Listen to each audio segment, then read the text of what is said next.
सभी को नमस्कार। करियर फर्स्ट चैनल पर आपका स्वागत है। आज का डिक्टेशन लिखने के लिए तैयार रहें। Yes, start. भारतीय ज्ञान परंपरा जहां एक और प्रकृति पर्यावरण के विषय में व्यापक चिंतन प्रस्तुत करती है, वहीं उनके साथ सामंजस्य बैठाते हुए जीवन जीने का संदेश भी देती है।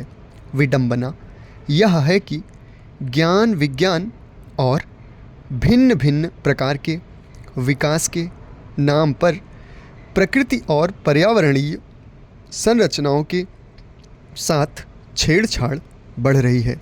वायु प्रदूषण, जल प्रदूषण, जंगलों की कटाई, जंगलों की आग एवं औद्योगिक उत्सर्जन के कारण तापमान बढ़ता जलवायु परिवर्तन के कारक बन रहे हैं। विकास की अंधी दौड़ और होड़ में यह भूल रहे हैं कि विकास किसके लिए और किसे, जब जीवन ही स्वस्थ और सुरक्षित नहीं रहेगा तो फिर विकास किस काम का।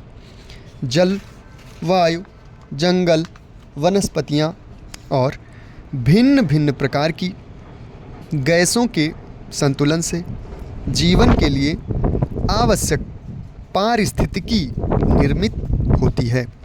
जलवायु उपर्युक्त विभिन्न घटकों की समन्वित अवधारणा है। समूची जीव सृष्टि के लिए जलवायु का संतुलन जहाँ अत्यंत आवश्यक है, वहीं उसका असंतुलन उसके लिए घातक बन रहा है। प्राकृतिक पर्यावरण की भांति हमारी शारीरिक संरचना में भी अग्नि, जल, वायु आदि 5 तत्वों की प्रधानता है। हमें यह समझना होगा कि प्रकृति में उपलब्ध विभिन्न संसाधन मनुष्य के भोग और शोषण के लिए नहीं है, अपितु उनके त्यागपूर्वक उपयोग से ही संतुलन बना रह सकता है। औद्योगिक उत्पादन बढ़ाने की होड़ में ग्रीन हाउस गैस के उत्सर्जन में वृद्धि हो रही है। एक रिपोर्ट के अनुसार तापमान बढ़ने से 10 गुना तक विस्थापन की चिंता व्यक्त की गई थी।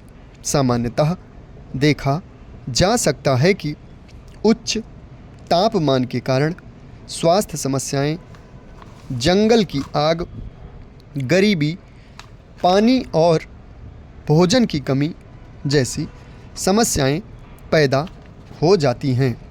आंकड़े यह भी हैं कि अत्यधिक तापमान के कारण प्रतिवर्ष 50 लाख लोगों की असमय मौत हो जाती है। क्या यह चिंताजनक नहीं है? नियति भी वास्तविक उत्तराधिकारी खुद ही चुन लेती है। इस प्रकार की घटनाएं जहां नदियों और समुद्र की पारिस्थितिकी को प्रभावित करती हैं, वहीं इसका असर मछली पकड़ने के व्यवसाय, खनन, जल विद्युत एवं अन्य आर्थिक गतिविधियों पर भी पड़ता है।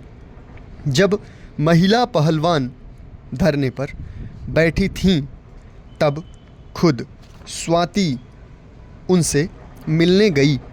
आज स्वाति स्वयं पीड़ित है तो वे पहलवान पहुंचना तो दूर, उनके समर्थन में पोस्ट भी नहीं कर पा रही। जीवन का चक्र भी कैसे घूमता है। अपने लोकसभा क्षेत्र में राज ठाकरे ने बाला साहब ठाकरे की पार्टी के चुनाव चिन्ह तीर कमान का समर्थन किया, तो बाला साहब के बेटे उद्धव ठाकरे ने अपने क्षेत्र में कांग्रेस का। समाप्त। धन्यवाद।